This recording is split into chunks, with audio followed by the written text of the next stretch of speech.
Bienvenidos una vez más a su canal Psicología con Julia. Hoy tenemos nuevamente al doctor psicoanalista Juan Carlos Contreras, quien nos va a hablar de un tema bastante interesante que seguro te va a gustar. Juan Carlos, ¿cómo estás? Julia, gracias por la invitación. Tú dirás, ¿De qué nos vas a hablar hoy? vamos a hablar de los sueños, su importancia y su significado. Perfecto. ¿Qué dice el psicoanálisis de esos sueños? ¿Qué es el sueño? Lo que yo he leído al menos es que el sueño es una, ¿no? Es una forma de manifestar el inconsciente. ¿Qué dices Así tú? es. Es una formación del inconsciente. Son 5 las manifestaciones. Mira. El inconsciente se manifiesta en la vida cotidiana a partir de los sueños, los síntomas, o sea, los sufrimientos de la gente, el chiste, los lapsus verbales, cuando uno se equivoca y cambia una palabra por otra, y los actos fallidos, que son torpezas, acciones, entre comillas, que dan cuenta de un deseo. Bueno, en rigor, Julia, te cuento, para Freud los sueños vienen a ser la expresión de un deseo reprimido. Pero habría que entender bien qué quiere decir eso, porque la gente puede tomarlo como deseo sexual reprimido, como si una cosa fuera simplemente contenerse las ganas. No. Y creo yo que la mejor manera de entender es a partir de un ejemplo, de un caso. Y para eso están los casos de Freud, que muchos son muy interesantes. Esta es una paciente que te cuento que va donde Freud y que lee a Freud y lee eso y dice que los sueños es una realización de deseos. Ahora está equivocado. Va a la consulta de su paciente, y le discute y dice, usted, esa tesis es inexacta. Entonces Freud dice, ¿pero por qué? Porque yo he soñado, mira, ahí vamos a entrar con el sueño de las pesadillas, sueños de angustia le llama Freud. He soñado que mi sobrino, al que tanto quiero, está muerto, en un cajón. Entonces, ¿cómo usted puede decir que eso es un deseo? Al contrario, para mí es una tragedia. Entonces Freud le dice, un momentito, lo que pasa es que habría que entender la historia de esta persona en relación a ese sobrino. Entonces, lo primero que hay que entender es que el significado del sueño no lo tienes en un libro popular, en un manual. No. El paciente tiene que relacionar aspectos de su vida con respecto a lo que ha soñado. Eso se llama asociación libre o contenido latente. El contenido manifiesto es el sueño tal cual, Julia, así como ella lo cuenta. El contenido manifiesto del sueño vendría a ser mi sobrino muerto en un cajón. O literal. Lo literal, correcto. El significado no está en lo literal, sino en lo que el paciente puede asociar. Muy bien. Entonces Freud no le explica esto, simplemente para que el público entienda. Vamos a ir al contenido latente, donde está el significado y el deseo. Y le dice, bueno, cuénteme, a ver, ¿cómo es esto del sobrino? Entonces ella comienza a recordar que en la vida real, sí, pues, ella se había quedado a vivir con una hermana y esta hermana tenía 2 hijos. Y en la vida real sí había sucedido eso. Se había muerto un sobrino, pero no el que sueña, sino el que quedó vivo. Mira el Ah, detalle. Luego comienza a recordar, para hacerlo breve, que en aquella época ella no sabe por qué su hermana se opuso a una relación. Ella se enamoró locamente de un profesor. ok. Relación que no prosperó y que finalmente ambos deciden separarse. Era la hermana menor y la hermana mayor es la que le prohibió. ¿Algo así? Sí, sí, correcto. Era la hermana mayor. La primera, la cosa enigmática es por qué no se opuso a esta relación, ¿no? Bien, este profesor daba conferencias, ¿no? Era un intelectual y ella, a pesar que ya estaban distanciados, iba a verlo desde lejos. Esa era su forma de cómo establecía una relación a distancia y un poco platónico.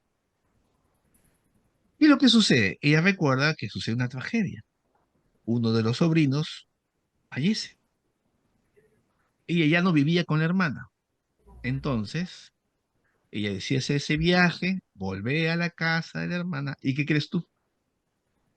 El profesor, este amor, ¿no? Platónico, era amigo de la hermana. Se conocía. Ah, Entonces él también, como suele pasar, ¿no? Julia, los matrimonios, los bautizos y los entierros convocan y reúnen gente. claro. Entonces, ella vuelve después de mucho tiempo a ver a su hermana y a darle el consuelo respectivo, y el profesor, porque así se lo llamaba, también regresa para darle, ¿no?, el pésame a esta amiga, que era la hermana, la mamá de tu sobrino. Si te das cuenta, ya el sueño comienza a tener sentido. Si uno Claro. dice, bueno, entonces, si ella sueña que el otro sobrino, el que está vivo, muere en el sueño, no tiene nada que ver con el deseo de muerte y nada por el estilo, sino que, si te das cuenta, esa razón de la muerte de alguien, que Lo estas dos junto. personas se vuelven a juntar. Así es. Entonces el deseo era volverlo a ver, pero como era algo inconfesable, acuérdate que ella lo ve de lejos, tiene un conflicto con ese tema. Entonces, por esa razón, el deseo que es inaceptable para ella misma, carnal, sentimental, con este hombre no lo puede aceptar, por tanto, lo ve de lejos y en el sueño lo vuelve a ver, como lo vio aquella vez cuando falleció en la vida real el primer sobrino. Entonces, esa es la forma correcta de entender y de interpretar un sueño. Los sueños Cierto. dan cuenta de los conflictos en relación al deseo que tienen los seres humanos o las personas que van al consultorio. O sea, la interpretación del sueño, Julia, no es una especie de distracción, cosa esotérica, no. Es una herramienta de trabajo en la terapia, psicoterapia y también, obviamente, dentro del tratamiento psicoanalítico. Propósito, entender los conflictos internos, inconscientes, que el sueño expresa. ¿Qué conflicto expresaba? Si este hombre era soltero, este hombre estaba interesado en ella, ¿cuál era el problema? ¿Por qué no pudo concretarse? El único argumento que da esta paciente es que la hermana, no se sabe por qué razón, se opuso a la relación. Entonces acá viene la interpretación que hace Lacan después. Bueno, no lo dice así, lo voy a traducir en sencillo. Mira, qué genio es este hombre. El problema no es que ella no quiera concretar algo con este hombre. Cuando él dice, ella, perdón, dice que es el amigo de la hermana, da a entender como que hubiera habido algo entre ellos. Ah, Entonces, Julia, pareciera que ella está eligiendo en su deseo a un hombre que es deseo de otra mujer, la hermana. Por eso es que la hermana se opuso tanto, porque tenía que oponerse, si no había nada moralmente discutible. Va por es cierto. ahí, digamos, la expresión del conflicto. Mira, cómo el deseo que no se puede concretar se enlaza al conflicto que lo sustenta. Entonces, la pregunta era, ¿no? ¿Qué significan los sueños? Deseos inadmisibles, inaceptables en la conciencia de nosotros, que guardan relación con los conflictos. ¿El conflicto Claro. cuál era? Pareciera que ella eligiera los hombres que le gusta a su hermana. Ah, Ahí. Hasta ahí llegamos un poco con el ejemplo. perfecto. No sé si se A ver, entendió, Julia. sí se entendió la última parte un poco difícil de entender, seguro tú un poco más con tu experticia lo captas, pero sí, sí lo entendí. De hecho, te quería preguntar, a ver, no sé si sabes o te han dicho de repente, yo lo sé porque lo he escuchado, pero las mujeres sueñan más que los hombres, lo he buscado en Google también.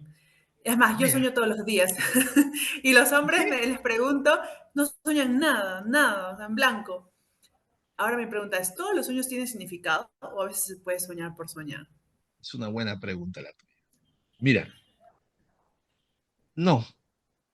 ¿Cuáles son los sueños que son de preferencia en el consultorio, que tienen valor terapéutico? Porque ese es el propósito, en el caso de los psicólogos, los psicoanalistas, los terapeutas. Los sueños que se repiten, Que se los sueños que repiten. generan angustia, o los sueños que nos deja como una pregunta, ¿no? Estamos como un poco impactados por lo que hemos soñado. Nos levantamos pensando en el sueño. ¿Y esto? ¿Por qué he soñado esto? O sea, no todos los sueños tienen igual valor. El valor está puesto en la medida en que el sueño genera un interrogante o un parecimiento. Las pesadillas, ¿no? Claro. Debe ser importante porque genera una angustia inmensa. Freud no le dice pesadilla, le dicen los sueños de angustia. Y Ah, ok, fíjate, lo sueño. para tocar este tema, tengo otro ejemplo que ahora sí esto pertenece a mi práctica profesional. Yo fui profesor muchos años en la Universidad San Martín en Chiclayo y dictaba un curso que se llama motivación. Bueno, voy al punto. Conté una historia donde un soldado de Vietnam regresa de la guerra a ver a su familia y llama por teléfono a su mamá.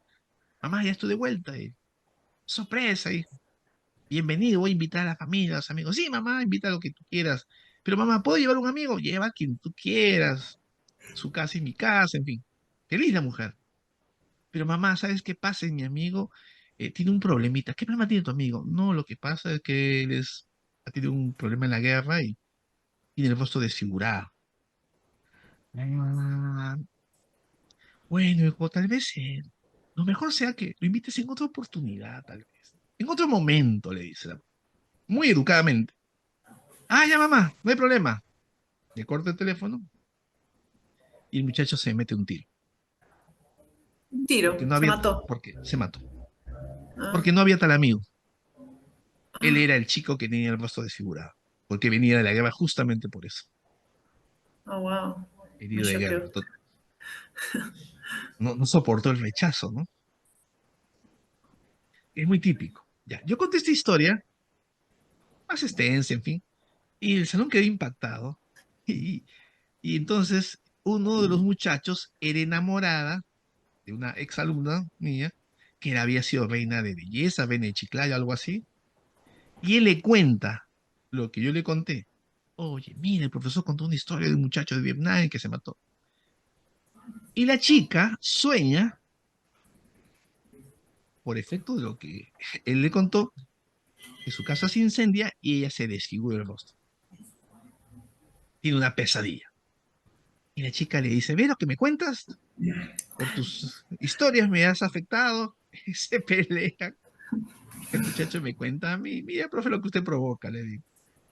Entonces, esa es la anécdota. Como no son pacientes, son personas, alumnos en aquella época, yo no puedo hacer un análisis exhaustivo, pero te voy a contar lo que es interesante. Las pesadillas, ¿no? Lo que la gente siempre se pregunta, pero ¿cómo? Ya, yo puedo entender que algunos sueños pueden ser con deseos inconscientes, pero no todos los sueños. Yo tenía esa discrepancia con Freud. Ya, y las pesadillas, peor aún, pues cómo va a desear ella, reina de, ¿no? Reina Miss Chiclayo, de algo, no me acuerdo bien, soñar que está desfigurada. Muy bien, ahora entremos al detalle. Esta chica sí, desde que era muy niña, por su apariencia física, había sido modelo de catálogos, Miss no sé qué, Miss por aquí, Miss en la universidad. Y obviamente tampoco es que no le molestara la cosa. El muchacho, el enamorado, me cuenta, sí, pero que en el fondo quería ser veterinario.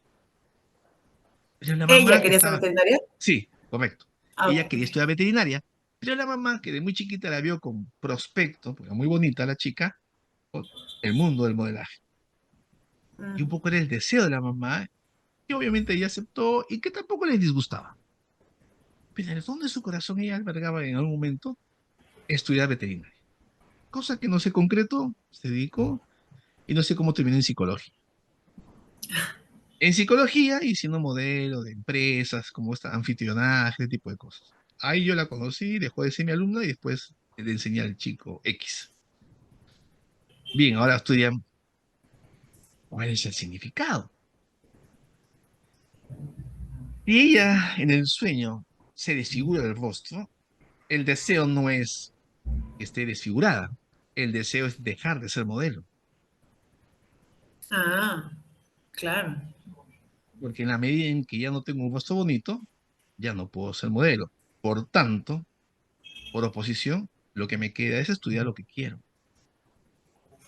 Claro, puede cumplir su real deseo. Correcto. Pero es un deseo que ella tiene un conflicto. ¿Por qué? Porque de alguna manera la madre no está de acuerdo con eso. Y de alguna manera, para llevar la fiesta en paz, hizo lo que la mamá quería. En el relato, ¿te acuerdas de la anécdota?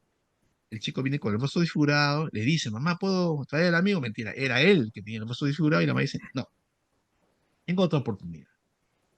sea, hay un tema de rechazo de la madre hacia el soldado, ¿no? Que el Claro. soldado capta, por eso se suicida, entendió. Mi madre no me aceptaría con esta cara de figura.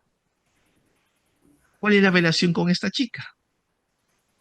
En la medida en que yo no cumpla su deseo, puedo también ser objeto de rechazo. Ujú. Entonces ahí te das cuenta el nexo, ¿no? Como por delante el deseo y por atrás el conflicto. Digamos, estoy haciendo un análisis salvaje porque son pocas cosas lo que yo me he enterado de esta Claro, pareja, pero creo yo que ayuda un poco a entender cómo es posible que los sueños de angustia, las pesadillas, esos sueños aceptables, tengan una relación con lo que nosotros queremos en el sentido de no asumir ese deseo. Porque la confusión también viene, Julia, que Freud lo pone así como deseo. Entonces la gente dice, pero eso yo no quiero. Pero no estamos hablando del deseo consciente, del deseo del ideal, de lo que yo quiero, de lo que me gusta. No, estamos hablando de algo que tú deseas profundamente, pero también profundamente goza de tu rechazo o de la propia dificultad de poderlo asumir. Es el deseo que se plasma en el sueño, no el deseo consciente. ¿Correcto? Ese es claro. un poco el caso, ¿no? Que creo yo puede ayudar a entender qué hace el psicoanalista con los sueños, ¿no? Así es, Julia. Qué interesante, qué interesante. ¿Qué concepto tendría en ese lado Freud, ¿no? Sobre los sueños y en qué se diferenciaría de Lacan, que es el quien has mencionado? ¿Qué piensa cada uno de los Buena sueños? pregunta. Y acá viene otro ejemplo, porque con ejemplos creo que se va a entender mejor que con teoría. Sí, Eh, Freud le da mucha importancia al lenguaje. A ver, pongamos algo en claro. Lo que nos interesa a los psicoanalistas no es tanto el proceso interno del sueño, la explicación neurofisiológica del sueño, no. Lo que nos interesa es el sueño relatado. El análisis es el relato del sueño, no tanto el lo que proceso dice. interno. Correcto, lo que se dice. Y Freud le llama eso el texto del sueño. Usa esa palabra texto para decir, cuidado, a los textos no se le cambian las palabras. Al contrario, Ah, se las respeta. Entonces, Lacan toma un poco esto y él hace una interpretación más de carácter lingüístico. Le pone un énfasis a la estructura semántica. Y para que la gente lo entienda, voy a contar porque tengo autorización de una paciente X.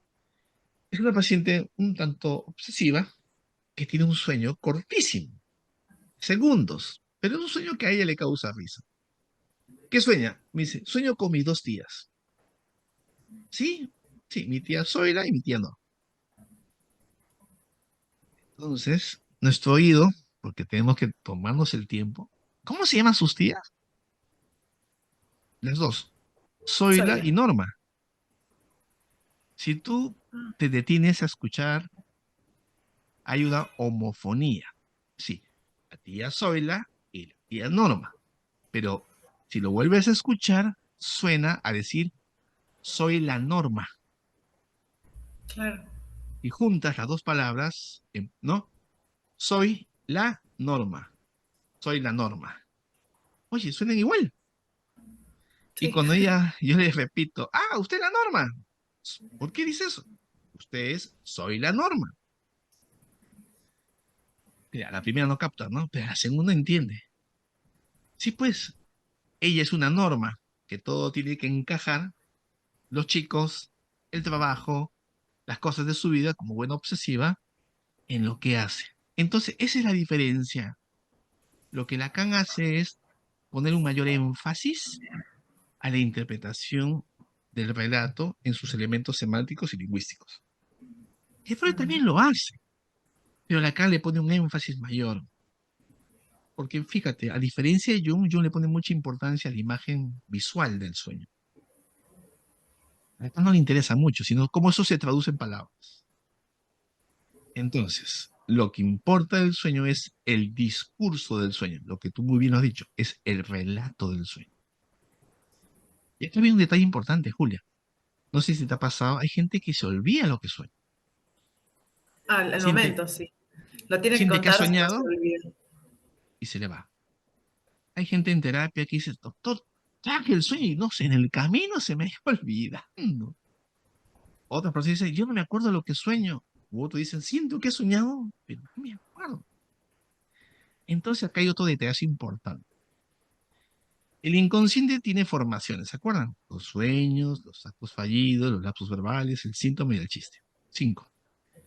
Pero tiene, yo le llamo así, ¿no? Freud no lo dice. Indicadores de su presencia. Ese es el término que yo utilizo. Ok. ¿Cuándo sé que el inconsciente está presente? Porque hay indicadores de su existencia. ¿Sabes cuál es el primer indicador, Ah, Julia? El no. olvido, El olvido. la sorpresa y la angustia. Mm, ¿Por qué digo esto? Porque cuando hay olvido hay represión.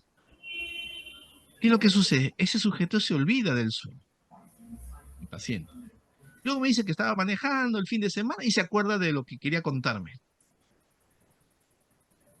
Entonces es un olvido medio sospechoso, porque no es un déficit de la memoria, un proceso cognitivo disfuncional. No, es un olvido por momentos, por circunstancias, y después se acuerda. Entonces, ¿cómo funciona el inconsciente? El mecanismo de la represión es un mecanismo excepcional para evitarse los conflictos. Tiene 4 momentos. El primero es que hace un cambio de significado. Lo voy a contar como ejemplo para que la gente lo entienda claramente. Yo soy profesor, lo he sido por muchos años, ¿no, Julia? Tú eres testigo. Y me considero medianamente, modestia aparte, un profesor que hace su mayor esfuerzo. Para no decir, suena pues arrogante si soy un buen profesor. Eso lo tendrán que decir los alumnos. Pero digamos que teniendo ese concepto de mi persona, voy a la vida con el concepto de buen profesor y hago una conferencia, la gente se duerme, se va, ve su celular y me quedo con 2 personas. Es un fracaso total. Entonces, esa situación, Julia, que me hace pensar que no soy tan bueno como yo supongo. claro. Ahí se activa el mecanismo de defensa. ¿Qué es lo que hago Ah, yo? Involuntariamente, no es que yo me proponga hacer esto, digo, no, no se trata que yo sea mal profesor, es que los alumnos no escuchan, no estudian. Entonces, yo cambio el significado, el que me angustia, el que tiene que ver con mi verdad cruda, inaceptable, soy un mal profesor, por el significado de decir, los alumnos no estudian, son flojos. Pregunto, Julia, ¿de qué me olvido? El primero, de que soy un mal claro. profesor. Ah, ya entendí. Frente al cambio de significado, sucede el olvido como segundo momento para no tener conciencia de lo que me duele, de lo que me afecta. Es por eso que el olvido es un indicador del inconsciente en los sueños. Cuando Freud interpreta, siempre le pone mucha atención cuando el paciente llega un momento y dice, este pedacito no me acuerdo. No sé si Ah, era mi hermana o mi mamá. Cuando hay duda, perplejidad, ambigüedad, Freud, ¿qué crees tú? Le pone mayor peso, como diciendo, acá hay una luz verde que te dice, acá está el tesoro. ¿y cómo hacen para descifrarlo? ¿Qué técnicas usan? Buena pregunta. El olvido es un fenómeno defensivo, por tanto no tienes que insistir. Ah, no tiene, ok, Lo que hago ok. comúnmente es rodear la periferia. Ejemplo, una persona sueña, un sueño tonto, que se va a lustrar los zapatos. Pero no me acuerdo qué tipo de zapato era. Mira, una tontería como esa, ¿no? ¿Eran negros o marrones? Es importante. Y yo digo, no, sí es importante. ¿Cuál es el color del zapato? O sea que aparte que olvida, lo considera nimio. Muy bien. ¿Qué hacemos los psicoanalistas? No insistimos. Dejamos que eso quede ahí. Hacemos la pregunta. Bueno, usted no sabe ahora el color del zapato de su vida. Le hago una metáfora así. Pasan los días y el paciente me dice, doctor, estoy un poco avergonzado. ¿Qué ha pasado? Sabe, el tipo era un poco mujeriego y me dice, estuve con una amante de las tantas que tenía y yo le dije que no se quitara los zapatos, porque a mí me excita mucho una mujer con tacos. Y bueno, y yo dije, ¿dónde está la preocupación? Es parte de su fantasía, bienvenida a esta, si usted se siente bien. Cuando hicimos el amor y vi sus zapatos de taco, ¿qué cree, doctor? Me acordé de los zapatos, Ah, eran negros. Y sabe que me da vergüenza, doctor. En el sueño no eran zapatos de hombre, eran zapatos de mujer. Mm, O sea ok. que tacos como los que tenía la chica y lo que a mí me fascina en una mujer. Él tiene un tema con los pies y con los zapatos de las mujeres. Acá viene lo interesante, Julia, tu pregunta. Cuando él se olvida del color del zapato, la forma del zapato, que lo considera una tontería, esa sesión pasó, por decirte, en enero. Y esto que sucede pasó en julio. Mira la Un cantidad de montón de tiempo. tiempo que estaba incubándose, en un momento, ¡pac!, algo salió. ¿Y qué significa que usted tenga zapatos de mujer? Y usted es mujeriego. Entonces el hombre, según una formación inconsciente en su sentido de humor, pucha, de repente soy maricón, me dijo así. Ok. Como broma me lo dijo. Ahí viene el chiste, esa parte del chiste que dijiste. Claro, a eso iba, ¿no? Es una formación del inconsciente, porque uno usa el humor para expresar algo que no entiende. Ah. Entonces, lastimosamente el paciente no duró mucho, no puedo entrar en detalles porque no hay mayor material. Creo que se angustió con lo que encontró. Es angustiante encontrarte con la verdad, de alguna manera. Correcto, correcto. Entonces, fíjate, como un dato tan insignificante, el color, la forma del zapato, tiene una relación tan íntima con su propia identidad. A él le encantan los zapatos de mujer, lo excitas de sobremanera, tiene muchas mujeres, nunca forma una relación seria, y él es el que tiene zapatos de mujer en el sueño que olvida. Entonces, ¿cuál vendría a ser el deseo? Ser una mujer que excite a los Claro. hombres. Él se estaba acercando a eso, sin que yo se lo dijera, y un momento a otro, la típica, no, no tengo plata, doctor, los tiempos del trabajo, y yo lo llamo. Y bueno, como tú dices Ahora, muy bien, ahora, ahora me dígame. surge una pregunta. ¿Puede un mal psicoanalista, al darte una interpretación de tus sueños o quizá de tus problemas, darte una mala interpretación, hacerte creer que eso Uf, es verdad y, y llevarte a un problema? ¿Cómo se da cuenta el paciente que la interpretación que le han dado es correcta? Cuando se angustia, cuando encuentra, ¿cómo es? hoy estás inspirada, haces preguntas bien difíciles y muy importantes. Perdóname. Julia, Ay, mira, Dios. esto va para los psicólogos que hacemos terapia y no somos psicoanalistas. Y lo digo con todo cariño, con respeto al trabajo distinto. Cuando uno hace una interpretación en otro campo de la psicoterapia, uno se contenta cuando el paciente te dice, sí, doctor, tiene razón, eso es, no lo había pensado, te da el asentimiento, te da la validación de la interpretación. Y no deja de gustar porque te hace quedar bien. Es un pues es tan inteligente, ¿cómo la vio?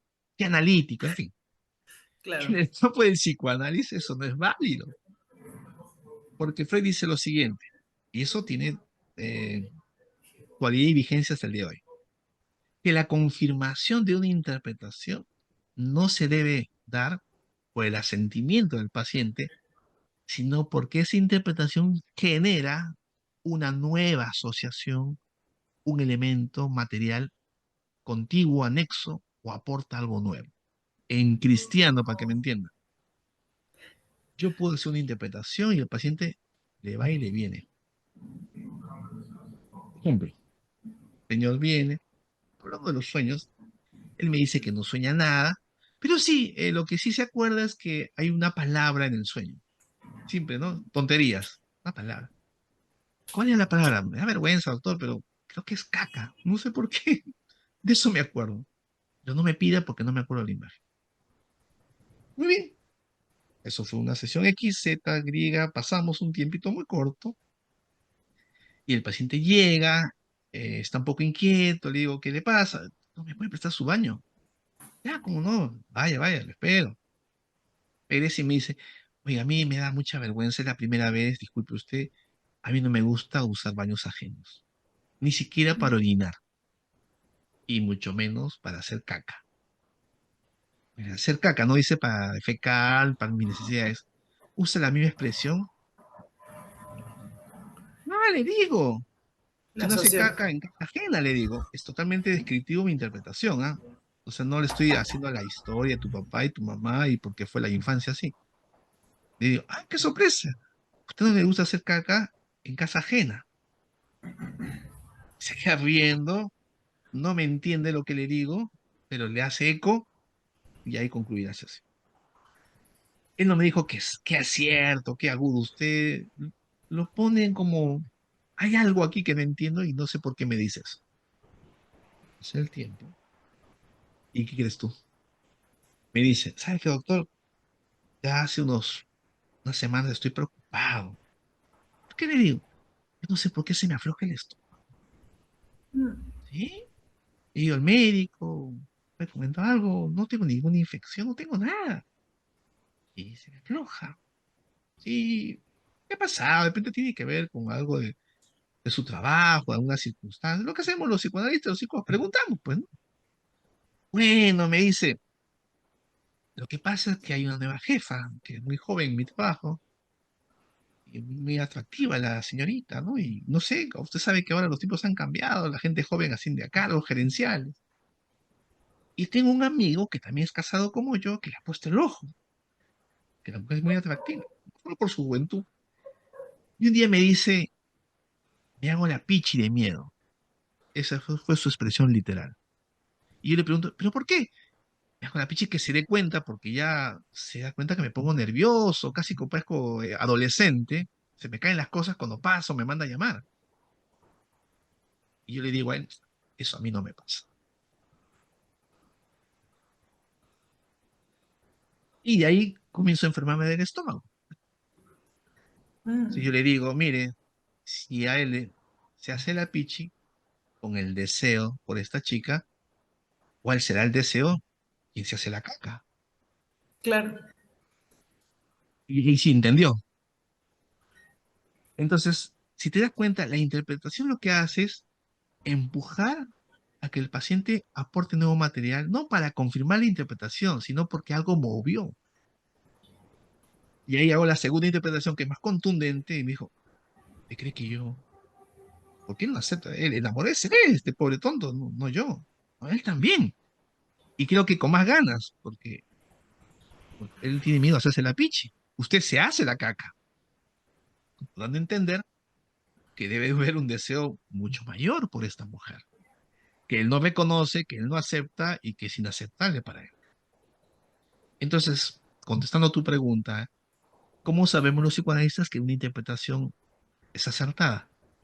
No por el asentimiento del paciente, sino porque se confirma a razón de nuevas asociaciones y nuevo material que trae a la sesión que confirma que algo se movilizó, algo se agitó, algo conectó, algo nuevo de lo que uno precisó en la primera interpretación. Digamos que se podía hacer la garantía, entre comillas, que estamos por buen puerto, en buen horizonte. Interesante, me dejaste helada. Oye, es una Y, gran además- respuesta la que has dado. No, está chévere. y todavía somatiza, porque el tipo está con ese Sí, problema, ¿no? O sea, sí, no es una expresión verbal. El amigo dice, me hago la pichi, pero es metafórico. Él no lo dice, a él le pasa. Se le afloja el estómago. Y yo lo que hago es verbalizar lo que le sucede. Entonces, esta es otra cosa, Julia, que creo que amerita que la gente sepa, ¿no? La mejor interpretación es la que el paciente tiene, la que trae y la que uno simplemente ordena un poquito. La peor interpretación es la que uno arma al paciente. Y eso a veces en ah, psicoterapia algunos lo hacen y cosa que no recomiendo, ¿no? Si usted es inseguro porque su mamá le pegaba y porque todo el miedo de que el papá y le armas la historia, la novela, parece una clase de psicología, ¿no? sí, No es la forma de trabajar. El inconsciente tiene que ser elaborado por el propio paciente. Como no, soy la norma, me hago la caca. No es eso, qué interpretación genial, ¿no? La relación que usted establece con el papá, con la mamá, no, no tiene que ser así. Y tiene mayor efecto, ¿por qué? Porque el paciente se da cuenta que es efecto de su propio trabajo, de su propia elaboración. Tiene claro. dos sesgos. La primera es que cuando tú armas la interpretación, estás más hablando de ti que del paciente. La segunda cosa peligrosa es que El paciente está esperando que tú pues le armes la historia, hagas la chamba y él está simplemente para masticar lo que viene de ti.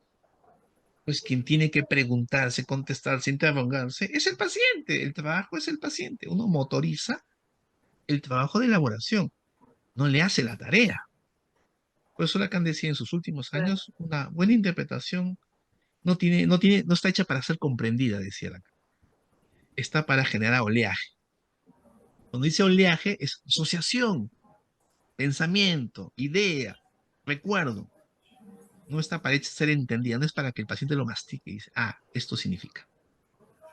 claro. Sí, mi Al estimada Julia, final, al final la única respuesta la tiene uno mismo, pues, ¿no? No la va a poder correcto. tener el Y si te das doctor. cuenta, si yo apelo a la historia del paciente, el significado lo tiene que dar el paciente.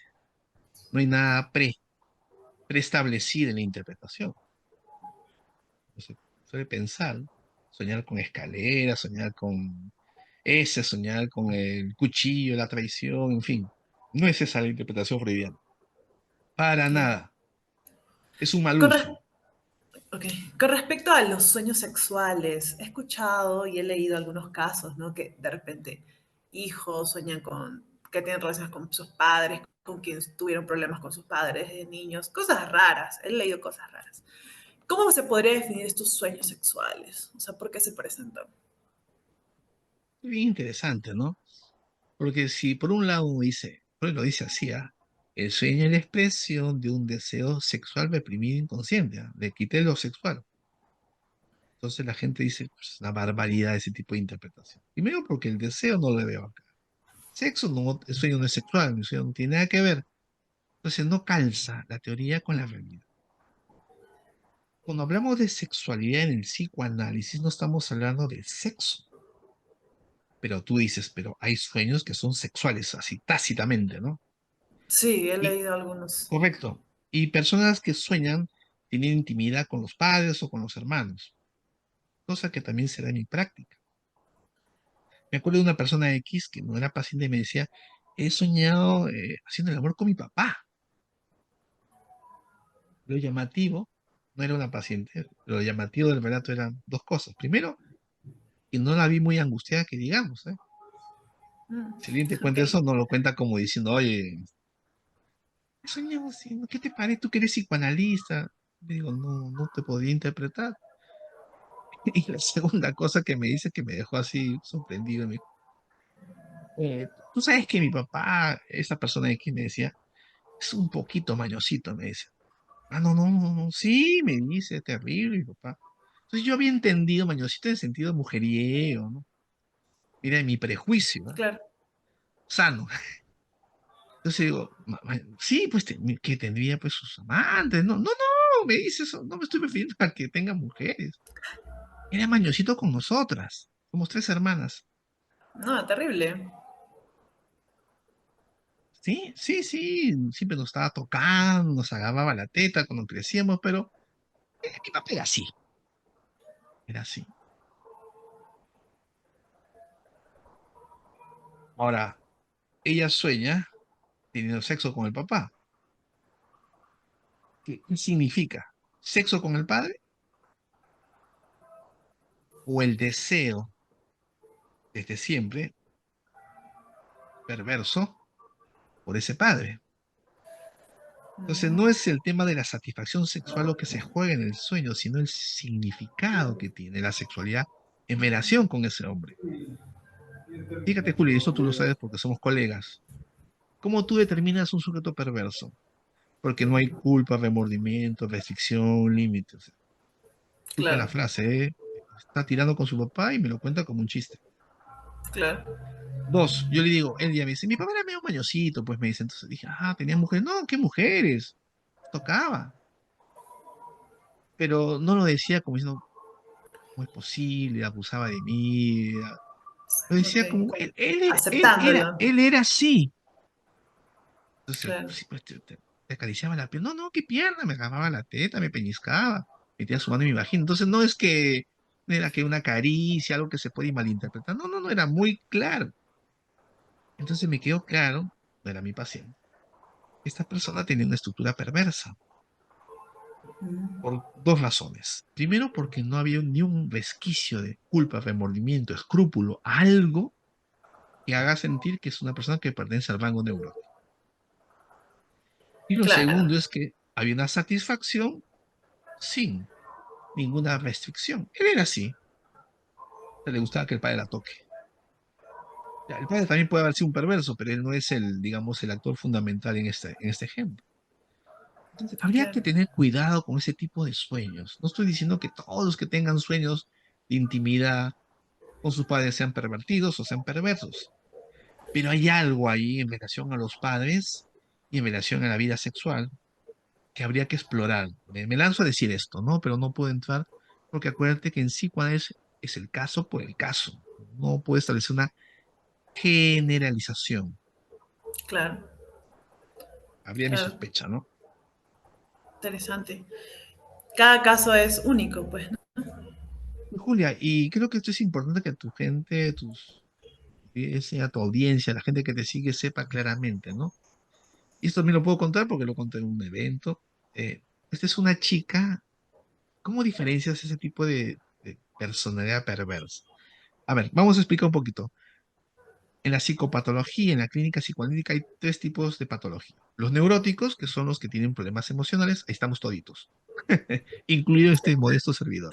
Y Julia también. 100%. Gracias a Dios. ¿Por qué? Porque el que sigue es el peor. Están los perversos. El perverso tiene que ver con los trastornos graves de personalidad. El borde del límite, ¿no? El narcisista, el psicópata. Y con las perversiones sexuales. Pedófilo, en fin. El tercer rango es la psicosis, la esquizofrenia, la paranoia y la melancolía. No hay más. Entonces, en la vida, los psicoanalistas lacanianos decimos, o perteneces a esta estructura neurótica, que es la menor, la segunda, que es la psicosis, y la peor de la peor, la perversión. Pero ¿cómo tú diferencias? Porque el perverso no es que sea no es el asesino en serie, es una persona totalmente, entre comillas, normal. En ese tipo de sueños medios extraños, ¿no? Y la gente lo transmite sin ningún tipo de resquicio moral, límite, escrúpulo, afectación. Esto no es un sueño, es una persona X, una paciente que viene por temas de celos, de parejas, un tema sumamente cotidiano. Y un día viene y me dice, usted sabe que me gusta ir a Barranco, me fiesté de esta señorita. Y me sale mi equipo de gente, alquilamos un box, eran como 5 o 6 chicas. Y nos tomamos un taxi. Yo estaba sin plata y ellas también. Bueno, el pobre tonto del taxista le dije que le iba a pagar al final y que si nos podía dejar una cada una. Una vez bien la Molinto, bien la Perla. El pobre taxista hizo unos viajes increíbles. Wow. ¿Qué pasó, doctor? Te estoy resumiendo la historia. Bueno, llegaron a mi casa en X lugar y dijo, bueno, señorita, ya son las 7 de la mañana, se pasó dejando a las amigas. Este es el monto, ¿no? Y la chica así suelta a veces, no tengo plata. Usted se molestó, ¿cómo que no tienes? Usted me ha hecho y no sé qué, y no sé cuánto. No tengo, pero le puedo pagar de otra forma. ¿De otra forma? Y con el Ay, perdón Dios de tu mío. público, hay que tener cuidado con los términos que uno emplea, voy a usar una palabra académica, le practicó un felatio Mm, sexual. El taxista se dio por pagado y esa es la ok. historia que ya me... Ahora, el sexo oral es muy neurótico, o sea, es algo, una práctica sexual que puede darse en cualquier estructura. ¿Dónde está el detalle? Que cuando ella lo cuenta, no lo cuenta con asco, con rechazo, cuenta como algo divertido. Pobre tonto, ¿no? Como lo usé, y con una chupadita se conformó. Pobre estúpido, así se hablaba. Y luego, mira lo que me dice. Y el tonto de mi novio, con esa misma boca lo besé, porque el pobre estaba después esperándome en mi casa. Y lo decía muy gozoso. Entonces ahí yo entré en sospecha, Julio, y dije, esta pacientita que en apariencia parecía media neurótica, neurótica en el sentido de un padecimiento emocional, Claro. Decía que tuviera rasgos perversos. ¿Por qué razón? Porque no experimenta culpa ni límites y sobre todo porque encuentra una satisfacción Claro. en el abuso del pobre taxista, mira, pobre tonto, y que no, mira cómo le engañé y con esa boca lo besé. ¿Te das cuenta? ¿Cuál es el indicador por excelencia? La culpa. No hay, no la Ah. tiene. Ah, no me digas. O sea, la culpa es un indicador de que eres neurótica. Sí, en Ah, menor o pues mayor mira. medida. Para agregar a esto, para no crear confusión, digamos que un neurótico también puede hacer lo mismo, o sea, le puede sacar la vuelta, puede hacer algo inapropiado con un taxista, no digo que sea exclusividad, pero ¿dónde está la diferencia? Que esa chica o ese chico después se siente mal. Se arrepiente. Pucha, doctor, no sabe lo que hice, qué cochinada, me comporté como una puta, cómo me acosté con el Claro, taxista, qué va a pensar el chico. O sea, los dos pueden hacer lo mismo. La claro. diferencia está en el grado de culpabilización o de reparo que experimenta posterior al hecho. En el perverso no hay eso. Todo lo contrario, lo que hay es satisfacción. El neurótico se siente mal y no encuentra satisfacción, más bien encuentra dolor, culpa, se siente mal, pena por otra persona, ¿cómo le puede hacer esto? Eso es un buen indicador, decir que este señor o esta chica pertenece a esta estructura. Entonces los Mm, sueños que son muy explícitos, donde no hay mucha elaboración, donde el deseo está muy a cielo abierto, habría que evaluar, ¿no? Como el caso de los sueños incestuosos, ¿no? Porque deberían estar simbolizados, porque haber culpa, el sueño lo que hace es disfrazar el sueño. claro. Pregunto, ¿por qué el sueño se presenta de carácter simbólico, maquillado? Porque el neurótico no puede tolerar verlo de forma directa. Y hay Claro. que, como, ¿no? Ir sacando los velos. En cambio, en los procesos perversos está como más a cielo abierto y con la gratificación de quien lo cuenta, Exacto. el taxista y el pobre novio, quien fuere. Así es. Un Así día es, me Julia. gustaría hablar sobre los perversos para otro Sería podcast. para tema para una siguiente charla o conferencia o entrevista. Gracias, Juan Carlos. Ha sido súper, súper la Y se nos charla de pasó hoy el y sé que tiempo, le va a creo, ¿no? gustar. Sí, ya Sí, estamos, ya. ya estamos con la hora. Bueno, Julia, te agradezco la Gracias. entrevista y para cuando quieras, en otra oportunidad seguimos conversando desde el psicoanálisis lacaniano. Gracias. Igual ahí la gente ya tiene tu número y cualquier cosa te Chévere, puede contactar. perfecto. Muy bien, muchas gracias a Excelente. todos. Que pasen buen fin de Chao. semana. Chao, Juan Chao, Julia, Carlos. nos vemos. Cuídate. Chao. Bye, bye.